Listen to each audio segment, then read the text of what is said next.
Good evening. I'm Sarah Watson, and it's my pleasure to welcome you to Looking for Lincoln Conversations.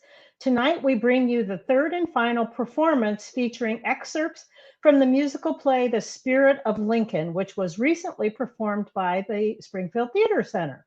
The Spirit of Lincoln, written by Illinois native Ken Bradbury, explores the lives of people affected by Lincoln's spirit and ideologies while exploring the themes of friendship, bravery, racism, and social justice that are still relevant today. You are invited to experience firsthand the lasting impact Abraham Lincoln had on his Central Illinois community and beyond. Tonight's show includes 3 scenes from the Spirit of Lincoln play, and then a live Q&A with 2 of the actors, Randy Duncan and Jim Yale. As you have questions, you can type them into the chat box, and we'll be prepared to field your questions after the performance. Thank you for joining us.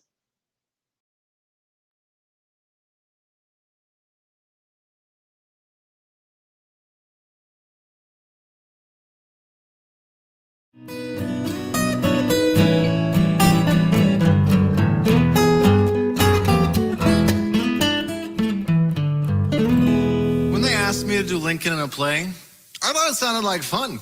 I'd done theater. I had no idea what I was getting myself into.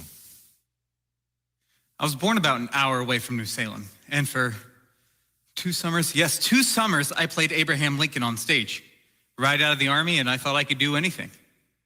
I really thought I could do anything. I had lots of good roles in my life, but they were just characters. People knew they were just characters. There was none of that terrible responsibility. Sometimes the burden would weigh on me like a wet blanket. I posed as Lincoln for a children's book, and we were out at New Salem. There it is the perfect time to feel what he might have felt. But all I could think when I look around is, man, there is so much work to be done in this place. Between kids getting sick, horses being shoed, and so much wood to cut, things are being repaired constantly.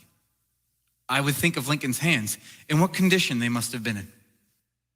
This little girl wouldn't let go of my hand. The show was over. We shook the audience members' hands, and the kids always want a picture with Lincoln. But there was this one girl. She was there with her grandmother. She wouldn't let go of my hand. Her grandmother finally said, "Honey, let's go." And this little girl looked up at me and she said, "I want you to come back." I wonder if it was like that for him. Like a heavy woolen blanket that got heavier and heavier. The immense figure, the proud, erect figure. You can see the heavy blanket of responsibility start to hang on every feature of Lincoln. You know, sometimes I'd go out on stage and it was like I was walking through knee-deep mud. And then when I sat down, it was hard to move my feet. People tell me what I've done as an actor has meant a lot to them. But sometimes it really weighs on me. I once had a black woman tell me I had changed her mind about Lincoln, race, and our free system. Another young lady with a developmental disability, she told me I was her favorite president. She thought I was the president. I kept thinking to myself, don't do this to me. I'm not worthy of this. But then you see his humor, his stories, both of these things in the same man. The heavy blanket of burden, and then his humor. And then it always hits me. Lincoln was worthy. I'll tell you something. After you play Lincoln for a couple of years, you become a better person. Sounds corny, doesn't it? After the show, an older person would walk up to me and he'd have tears in his eyes. I made myself take off that mask and remember that they weren't thinking of me. No, they saw a man who, in almost a naive way, was so honest and true in the way that he led his country. It's like we want that back. One night before the show, I started down by the Sangamon River and walked to the New Salem Hill, just like Lincoln did, barefoot. I only did that once. I would say the hardest part about playing Lincoln is being honest. Now, I know that's silly. I guess it's the hardest part for any actor when they play a role. But honesty. It's so important when you take on that part. I see these people with these "What would Jesus do" wristbands, and I sometimes wonder, do they remember they're wearing them? But once you play Lincoln for a couple of years, you really start sifting. You start comparing everything you do up against the mirror, and the mirror is Lincoln. I worked at a hardware store in college, and there was this one morning, I really didn't want to go to work, so I went to call in sick, and the secretary picks up, and I froze. I can't lie. Lincoln wouldn't lie. I told them I had the wrong number. It's strange. I was right out of the Army, cocksure of myself, and I found myself on stage playing Abraham Lincoln. I had no idea what I was getting into when I took on that part. I found out I didn't know as much as I thought. It was like going back to emotional boot camp.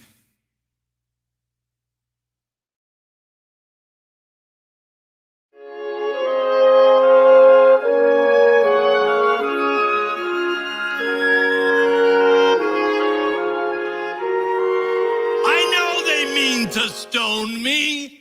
They have the rocks in their pockets.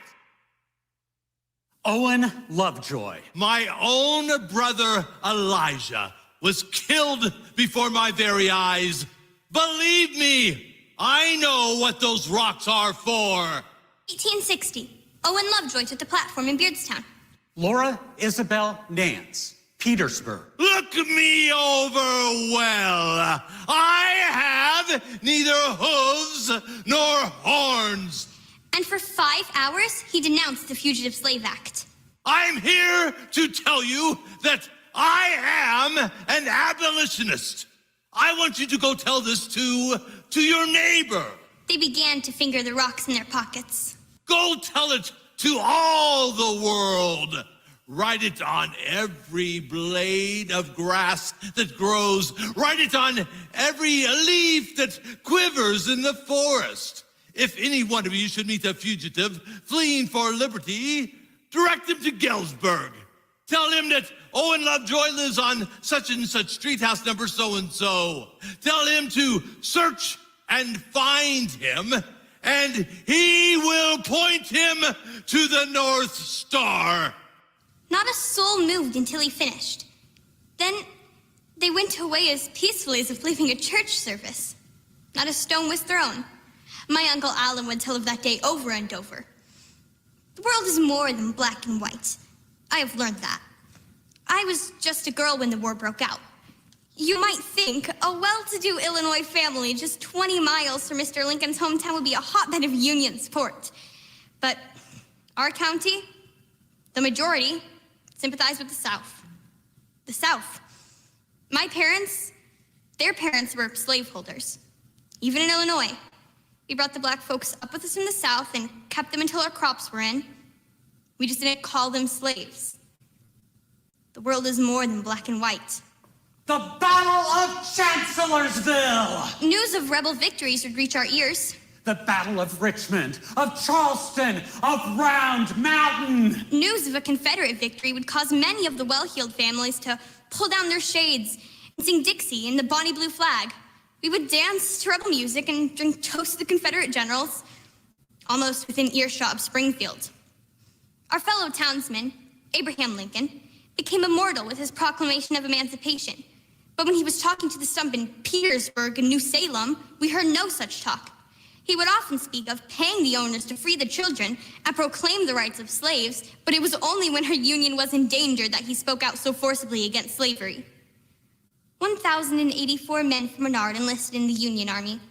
I hear that number bragged now that the war has ended, but the number of young men who went to join General Lee's forces, well, we have somehow lost that number. But for a pro-slavery county, to give up 1/10 of its population to the Union cause, the world is more than black and white. And the war did not end. The war. My cousin writes from Tennessee. Our family is as old as the Jamestown settlement and were persecuted in France before that.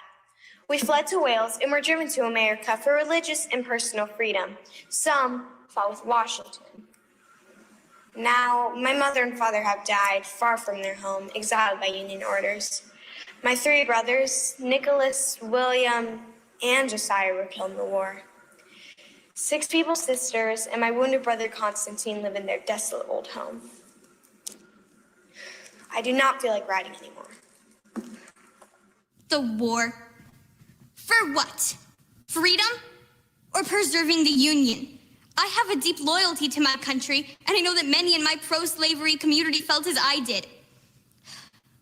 1,084 young men. Surely many gave their sons in a cause to which they had not fully given their hearts. Even Mr. Lincoln knew it was more than simple black and white. Fellow citizens, we cannot escape history. Not for the country. We of this Congress and this administration will be remembered in spite of ourselves. Not for Mr. Lincoln. We say we are for the Union. The world will not forget that we say this. We know how to save the Union. The world knows we do know how to save it. Even we here, hold the power and bear the responsibility.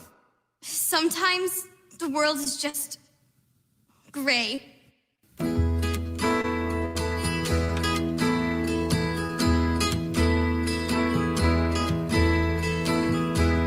There's always something in the eyes, betrays the feelings hidden by a smile. You learn to live and let it go. Every time you lose a piece of your soul,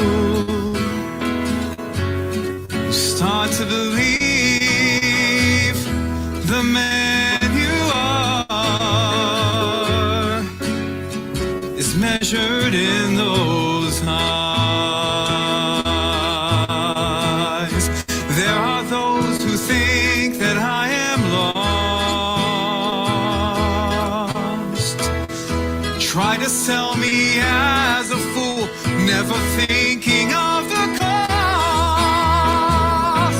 I know I'm not a perfect man. When I fall, I try to stand again.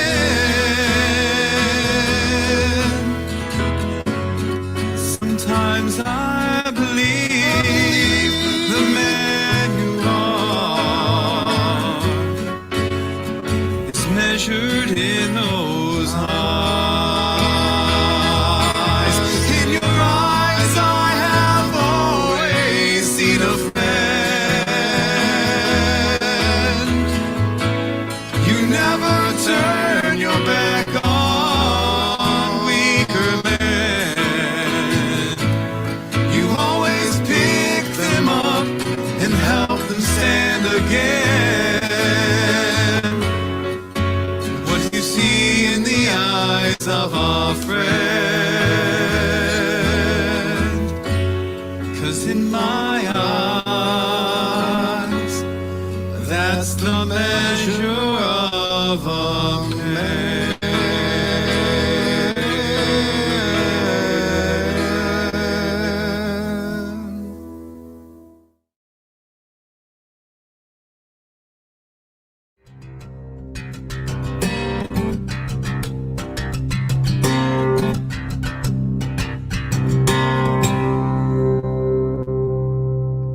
I can close the door. No, that's fine. Oh, but the noise. There'll be people in here this morning. Mr. Bateman, given the choice of no noise or no breeze, I'll take the conversation. If you can stand my noise and I can stand yours. The door's right there. His office began right where mine ended with only a single door between us. Are you sure? I'll be hosting politicians today. You'll appreciate the breeze by noon. The fact of the matter was, my office at the State House became more of a reception area for Mr. Lincoln's practice. After all, once you're elected president, you get a great many friends. Besides, who comes to the State House to visit the state superintendent of education? Oh, and the stories. Oh, man, when he's about ready to tell a whopper, well, he just yell and say... Bateman, get in here. I don't think you've heard this one. And of course, I heard it. I heard them all, but Mr. Lincoln enjoyed a good audience, and I was a good audience. He called me my little friend, the big school teacher from Illinois. If I only knew that I was sharing the office space with the future president, well, we do miss opportunities. I remember this one time, his office was just packed full of officials from all over the state and nation. And on days like this, my office became an overflow. And I also become sort of a personal secretary to him. And, well, then she walks in. A well-managed bundle of rags, an elderly feeble woman with a homespun bonnet, quite out of sorts with the presence of such congregation of politicians. I explained to her that, he was very busy and his office was always crowded, and she was about ready to turn away when... Who is that, Bateman? Well, she says she's an old friend of yours, Mr. Lincoln. Well, then why haven't you shown her in? Why, she could barely speak in the presence of such important personages. I made these for you. And she held up and handed them some hand-knitted woolen stockings, long enough to know who they were really intended for. Well, every eye was on Lincoln to see if he was going to rebuke such an interruption for some piddly matter. But Lincoln, he just stood there holding those stockings, and tears welted up in his eyes and was falling down. I'm certain that nowhere in Washington could I obtain such treasures. The conversation resumed, but Mr. Lincoln, he just stood there looking at those stockings. When Mr. Lincoln was elected president, he asked me to join him on the train all the way to Indianapolis. But I have other appointments. I do regret that very much now. But there's one moment I will never regret. And that was the moment in Springfield that night when he finally spoke before he entered the train. You see, Mr. Lincoln and I, we had very much in common. We scraped around to get where we're at. And I met Mr. Lincoln when I entered Illinois College at the age of 17 with $2.50 to my name. I allotted myself 2 cents for some food, and, well, then I'd just go out and buy some corn and mash it. And that was it. You see, the finer things in life were never something that Mr. Lincoln and I were searching for, and certainly there was no comfort on that February of 1861. You see, I was the last one of his friends to touch his hand, to shake his hand and wave goodbye. That strong right hand that lifted up in defense for the poor and needy. The same hand that wrote the words that enfranchised the race. I'm afraid I'll never shake that hand again. Goodbye, my friend. Doubt I'll see you again. I pray you don't lose your stride against the wind. There's a storm blowing in.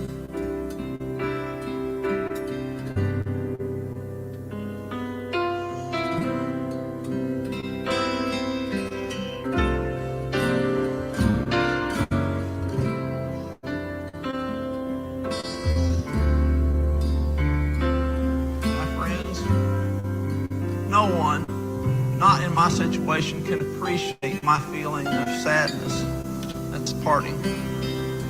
To this place and to the kindness of these people, I owe everything. Here I have lived for a quarter of a century and have passed from a young to an old man. Here my children have been born. One is buried. I now leave, not knowing when or whether ever I may return with a task before me greater than that which rested on Washington. Without the assistance of that divine being, whoever attended him, I cannot succeed. With that assistance, I cannot fail. Trusting in him who can go with me and remain with you and be everywhere for good, let us confidently hope that all will yet be well. To his care commending you, as I hope in your prayers you will commend me, I bid you an affectionate farewell.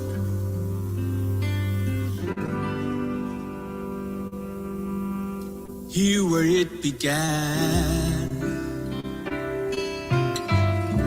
I can think of no better man to face the troubles that may come our way. The writing's on the wall. Are you strong enough to carry us all? Will you think of this moment, this place and time, and dream of a world you left behind?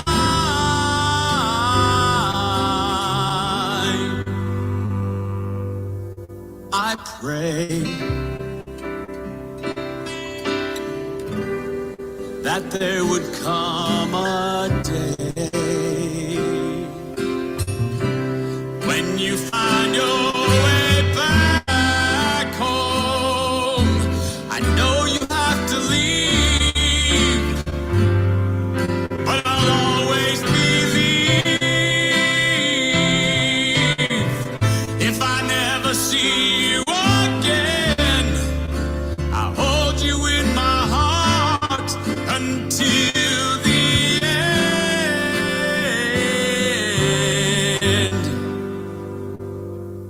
My friend,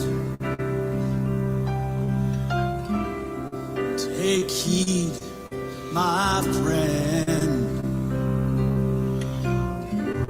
There's a storm blowing in.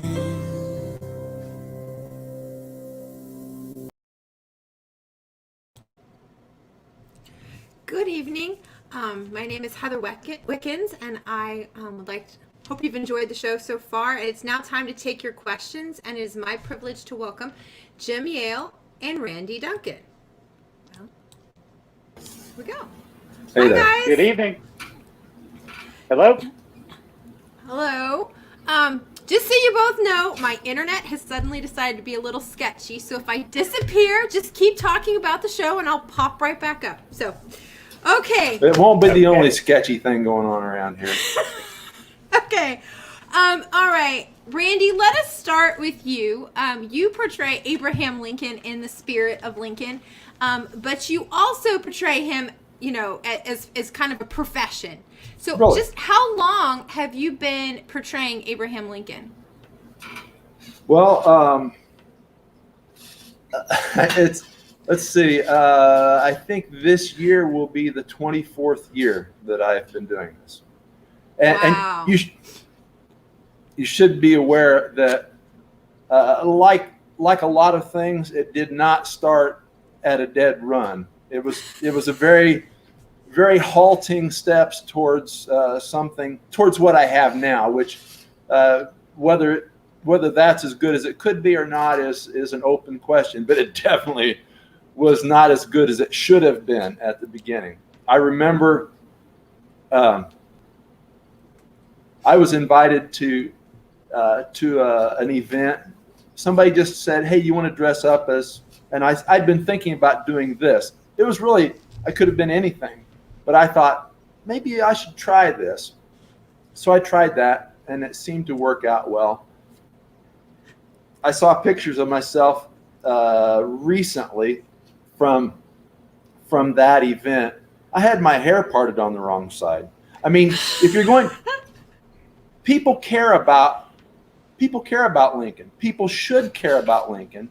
And the people who are going to represent one of the most important people in not only American history, but world history. People who are going to represent that kind of a man need to care about that themselves. And I was not all that good at that at the beginning, but I had to learn as I went. Fortunately, those were not very big events, and my mistakes were not very well documented. I'm very happy about that fact. Well, and they talk about that in the show in the sense that, you know, one of the scenes we saw were two individuals who had portrayed Lincoln at New Salem, and they talk about that in the show, about how serious it is to be Lincoln, that, you know, it's a serious undertaking. Yes. And that was, talking with those fellows was one of the highlights of putting that play on for me, because it's a very rare instance where I got to talk shop with somebody, because doing Lincoln is obviously a solitary sort of thing. You don't have an entourage. You don't have anything. It's just one guy. And so it was I took it on myself to bring them on as kind of imitation of impersonators, if that makes any sense, because I could help them do their portrayal, because in essence they were doing a version of me. I was not one of the people who Ken Bradbury interviewed, but the stories are all the same stories. You put on Abraham Lincoln, and it's different from putting on any other character, because people have a personal investment in our history and in this man, Abraham Lincoln. Everybody has read a book about Lincoln, watched a movie about Lincoln, done a book report on Lincoln, helped a little kid dress up as Lincoln for Halloween. Everybody has a story about Lincoln. And a big part of what I do as Lincoln is not, in addition to telling the stories, I get to listen to other people's stories.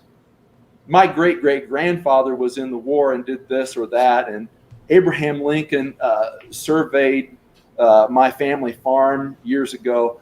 Everybody has their own stories. They're participating in this story themselves. It's not just a story from history. People are already connected to that. And it's part of the job of somebody who's representing Lincoln to not mess that up for them. Yeah. Okay. All right. Now, Jim, we have seen you the last couple of weeks. You played a very important role in the spirit of Lincoln. You played the narrator. Can you talk a little bit about that? Because I know a lot of the cast, like when they weren't on stage, were like out of the way because of all the restrictions about COVID. So what was it like for you to be part of actually the flow of the show as it kept going and going? Let's see, maybe in a word, surreal. I think that first of all, the experience of being a narrator in a Ken Bradbury show, because it's the second time that I played that type of role in a Lincoln play. The other was Distant Thunder. One of the things that Ken does for the narrator is really kind of a couple things. One is you get to tell the story, or at least start to tell the story that then leads in the rest of the cast with their experiences and that. And so for those who have probably seen the other clips, there are a number of scenes that are sort of like what you saw this evening, where there's an introduction and then the other actors take it from there, with the exception of one scene, which was the opening of the show, and maybe a second scene, which was the end of the show, where the narrator gets to, at least in one manner, introduce what we're trying to convey about the spirit of Lincoln for here and I think the line is, this little bubble on the western edge of Illinois. And so it was terrific to, number one, kind of take on that role in the show.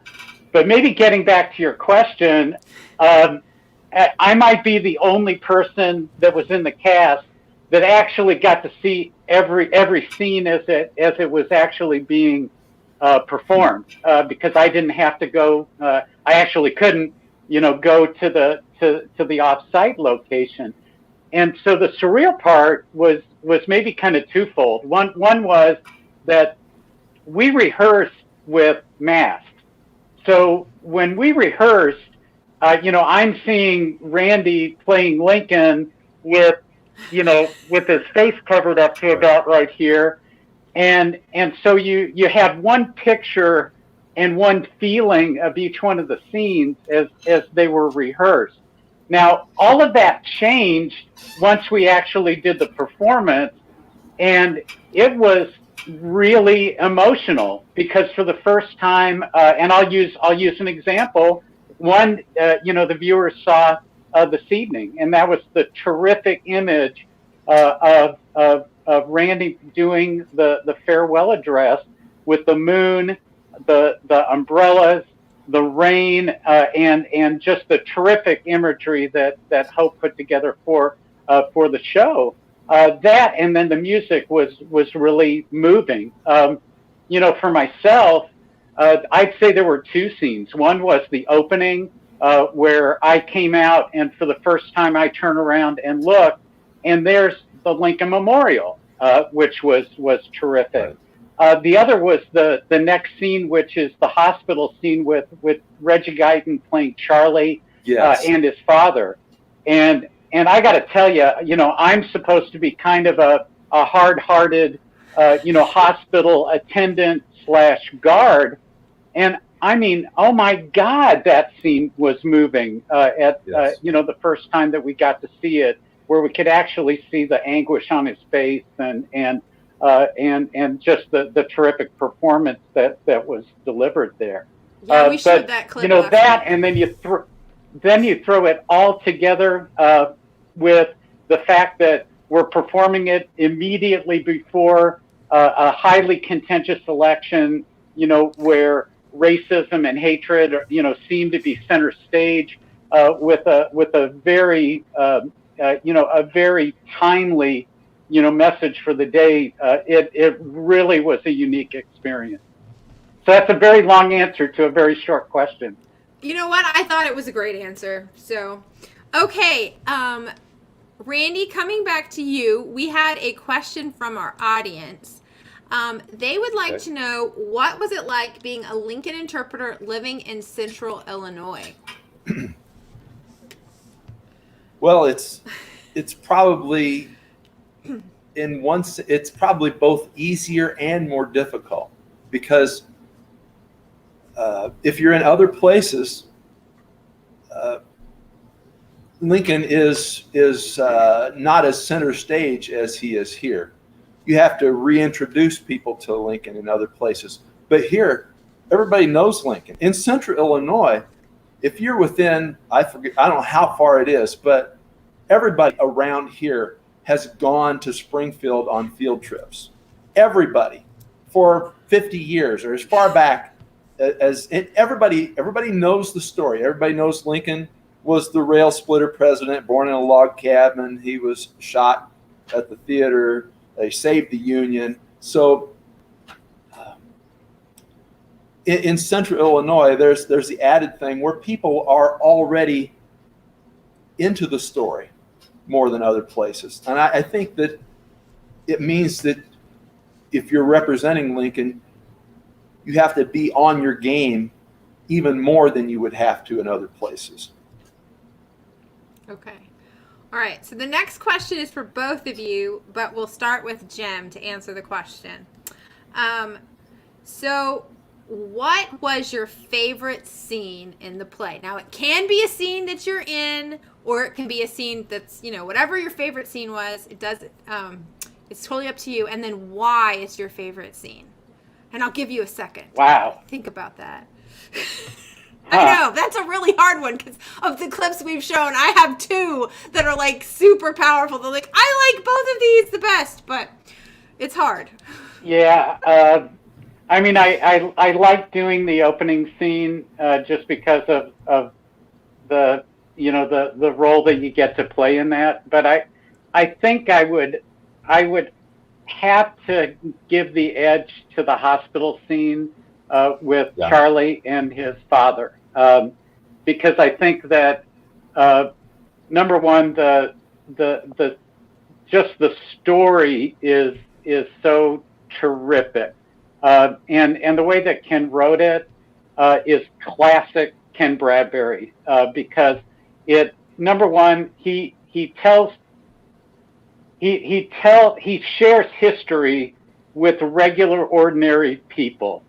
And in this case, he also picked, you know, a professor from Illinois College right here in West Central Illinois, and a true story about, you know, his son almost dying. And so then you have, you juxtapose his son in a hospital in Washington with an anguished father who makes his way to find him with a terrific song.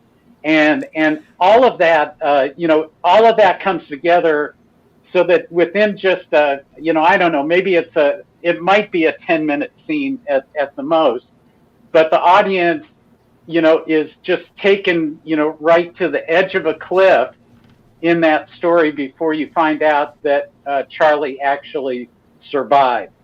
And, you know, the fact that I get to do that line, it, you know, it just brought tears to my eyes every time we did the story. So I'd give that scene the edge. That is a very powerful one. That's on my top two. Okay, Randy, what was your favorite scene? Well, it wasn't any of mine. Well, but because I knew all of my own things. I enjoyed that. That was one of the two I was going to mention, especially the work that Reggie did, bringing that character to life, and he just infused himself into it.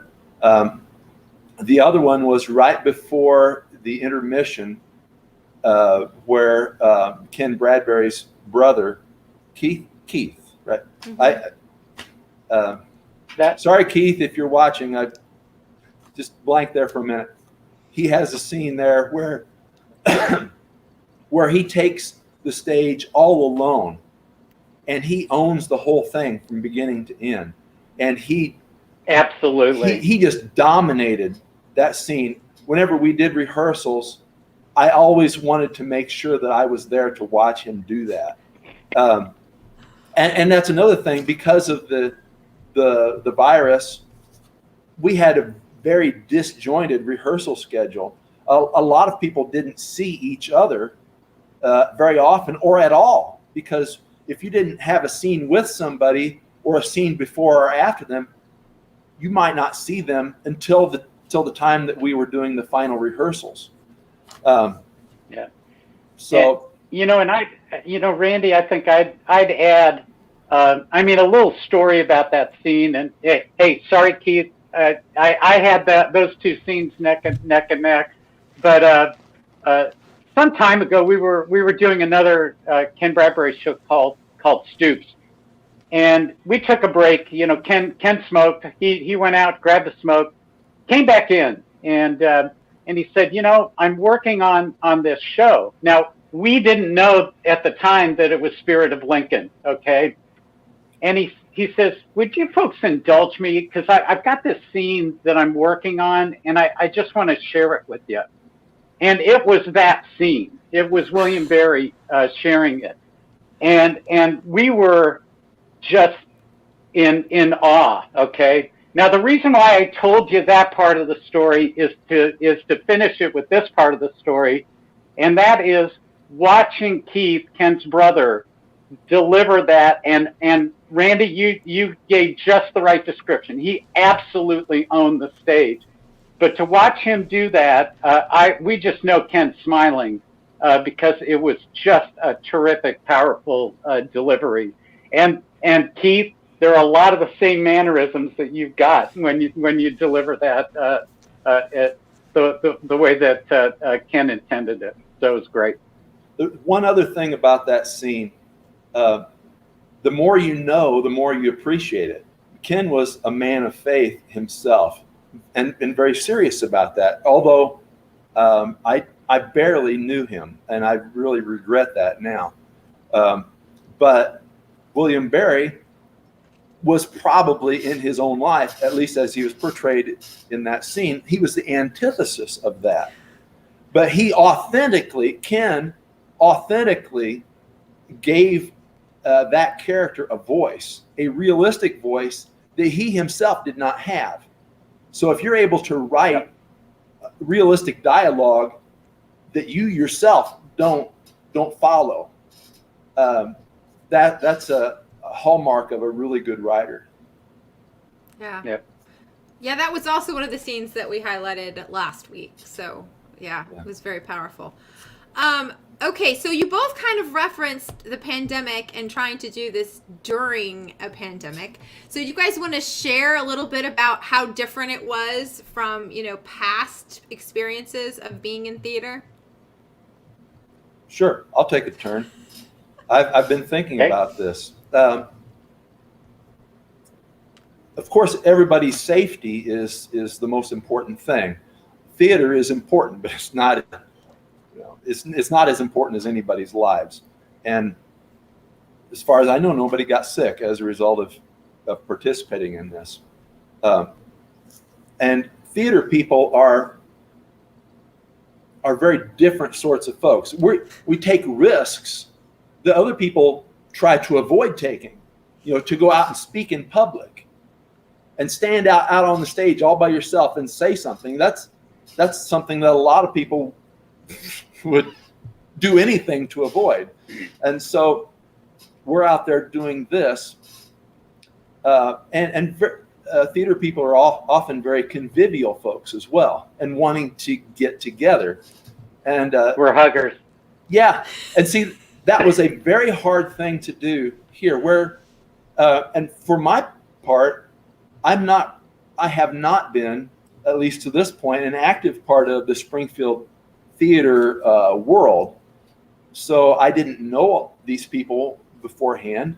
And because of the setup, we didn't really get a good chance to meet each other. And we had no cast party afterwards. One of the actors during, I forget if it was during one of the last rehearsals or during the actual taping, I went into the bathroom and he was in there, and he was putting his mask back on and readjusting it. I discovered he had a goatee. I'd been with him in all these rehearsals. I'd never seen the man's face. So it's a unique experience. Oh, and one other thing, the scene that we saw with Lincoln and Bateman in the office, in one of the rehearsals, the first rehearsal where the door was brought in. Of course, being the first rehearsal, nobody knew exactly how things were to go, and the door, of course, was put in place closed, because that's the way you do doors. You close them and then you open them and walk through them. But his first line was, "I can close the door."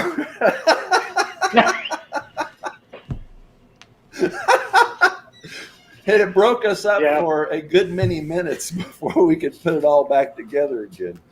So, okay.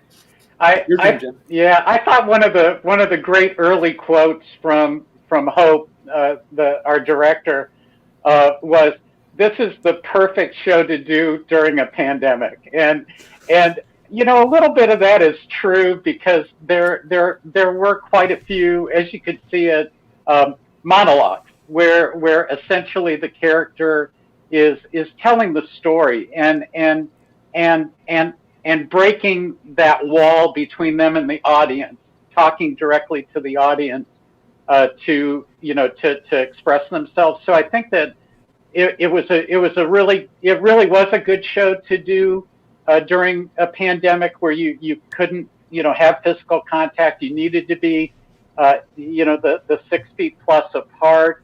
And so I think that it was an innovative way to do theater, but the production was really fitting, to do that.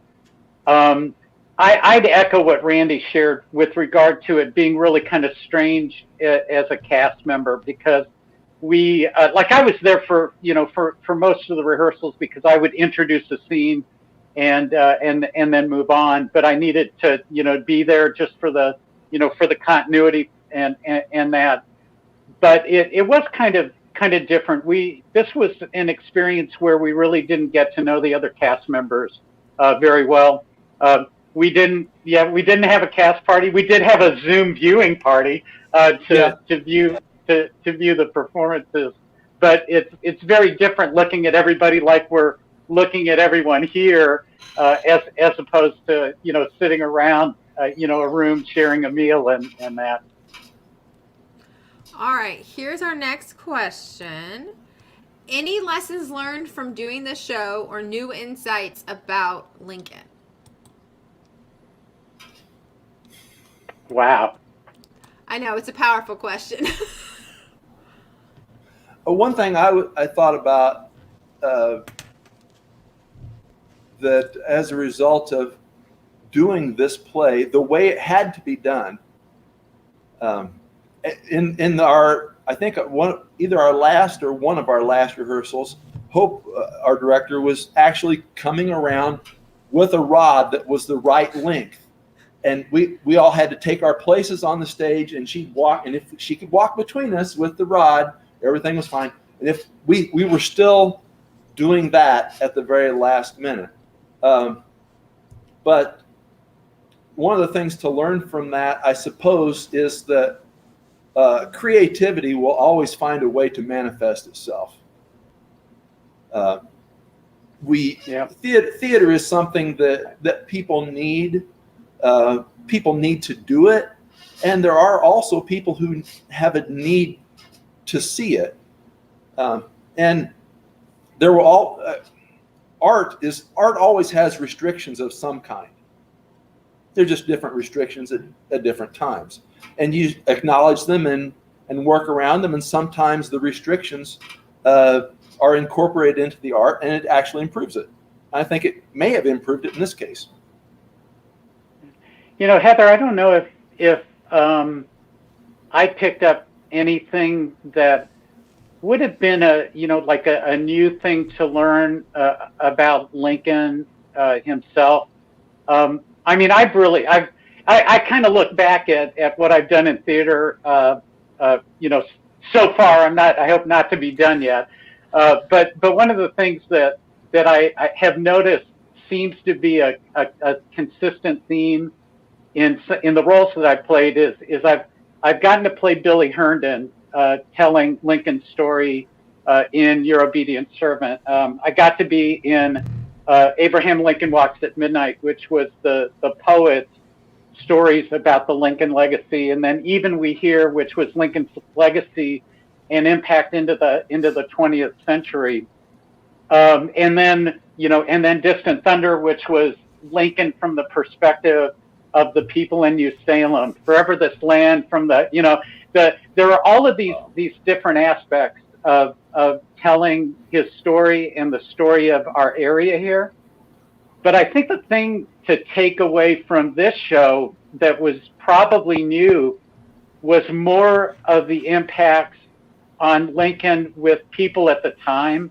Last week you showed the scene with the two young soldiers who talked about, they took part in Mr. Lincoln's war, in the Civil War to save the Union, in large part because of his leadership, and in large part because he was one of their own from this area.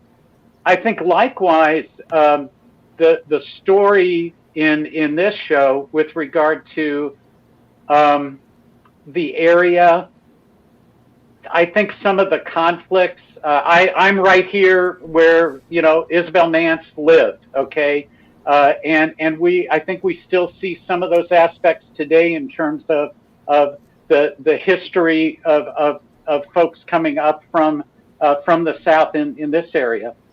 And then you juxtapose that with the work that people did with the Underground Railroad. And I think what the show, my takeaway from the show was the local impact and legacy of Lincoln right here, I guess. Not a lot that was new. I think the stories were pretty similar from those that maybe folks have heard before.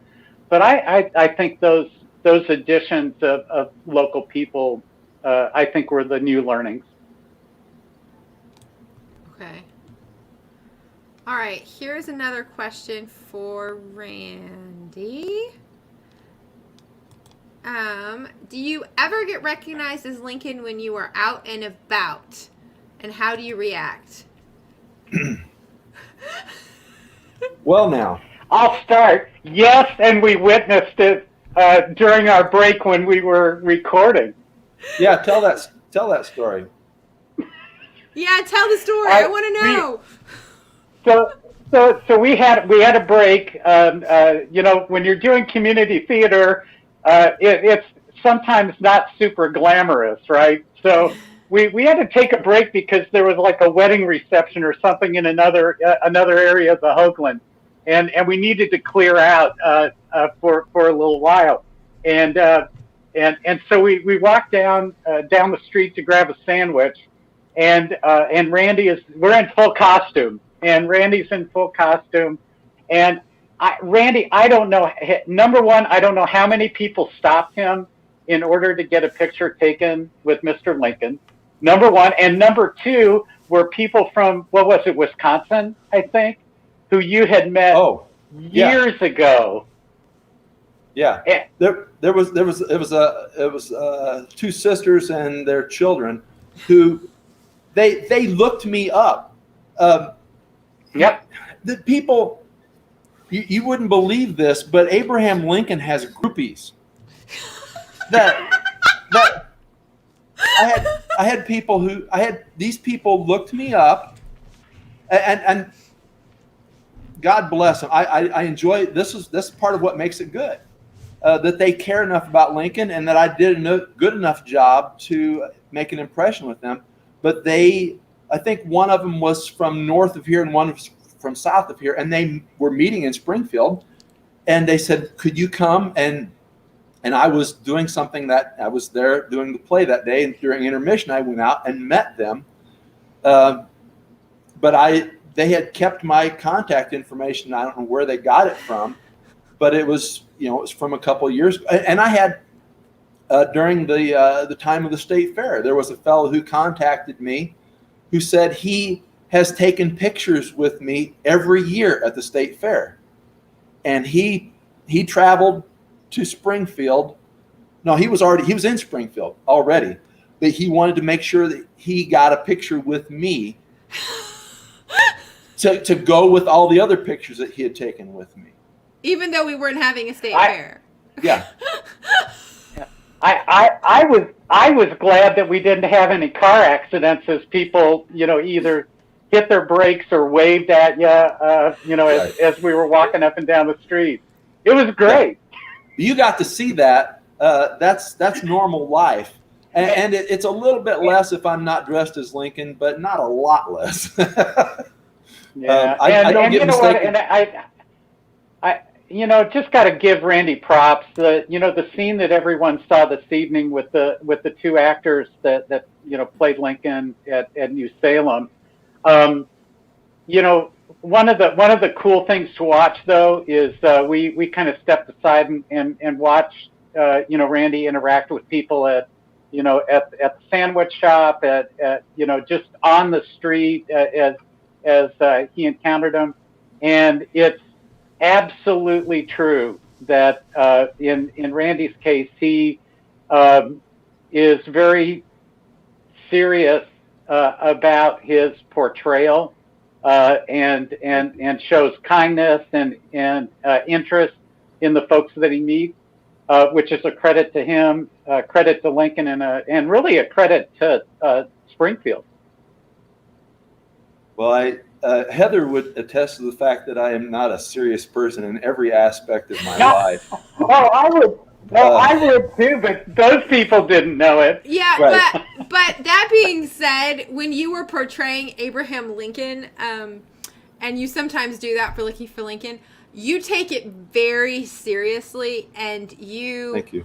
are always concerned that you never are seen by the public doing anything that Lincoln would not have done, and you're very conscientious of that. So that is definitely something that I appreciate about how seriously you take your role as Lincoln. All right, gentlemen. Oh, go ahead, Randy. You gonna say something? One thing, and then just one little bitty other thing. I know we are in the wrapping up stage. But the only reason that I get to do this at all is because of the respect that people have for Abraham Lincoln. And if I don't have respect for him, it's kind of like sawing off the limb that I'm sitting on. There's no reason for them to respect me if I'm not respecting the person they respect. But I heard a fellow tell. Well, he told me this story, and he didn't look anything like Lincoln. But somebody asked him to dress up as Lincoln. He just looked like, just an average person from the street, just a normal guy. He put on an outfit, and of course, if you put on the beard and the hat, and people know who you're supposed to be, even if you don't really look like him. And I think he was in a parade, and he did the thing in the parade. And afterwards, they had a big tent where the fellows who were in the parade, who were veterans from the VFW or the American Legion, like that, all the veterans were in this hospitality tent for them. And somebody invited him to come in there to the tent. He said, whenever I walked in there, a fellow saw me, and then the next thing you know, all of the veterans in the tent stood up. And he's honest to goodness, he did not look like Lincoln. He knew that he didn't look like Lincoln. He wasn't trying to be Lincoln, but that's just these were real veterans, not fake veterans. And that's just a testimony to the way people feel about the president. And if you're going to represent somebody who people feel that way about, you have to try to do a good job. All right, so we are about out of time, but I want to give you both an opportunity. If there's anything else about your experience of being part of Spirit of Lincoln that you would like to share, now is your opportunity.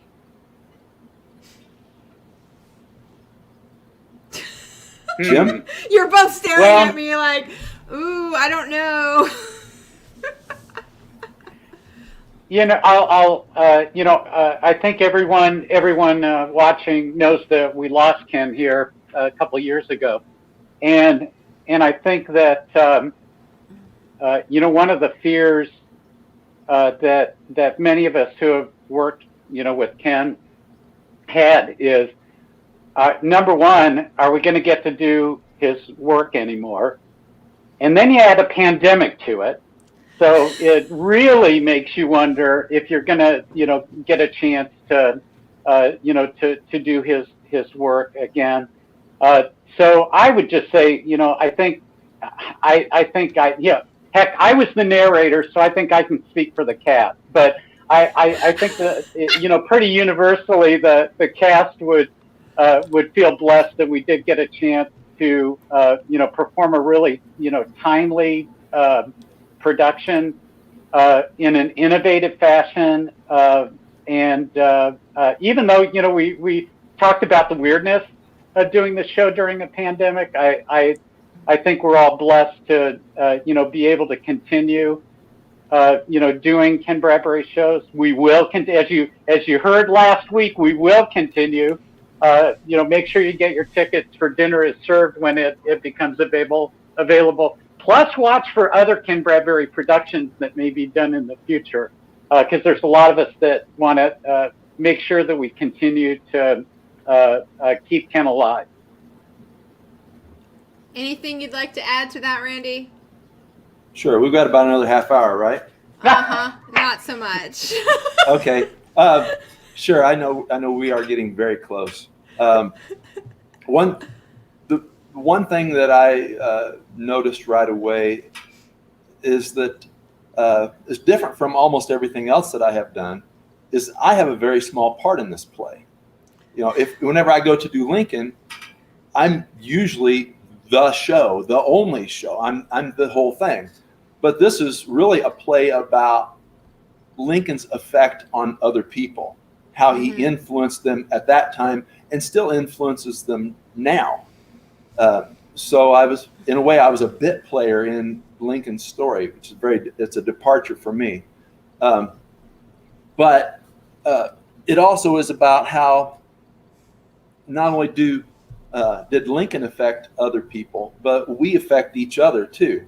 And not very many people get a chance to portray Abraham Lincoln, but we all have an opportunity to be like Lincoln, to bring some of the aspects of him that we respect into our lives, just like the people in this that were represented in this play did.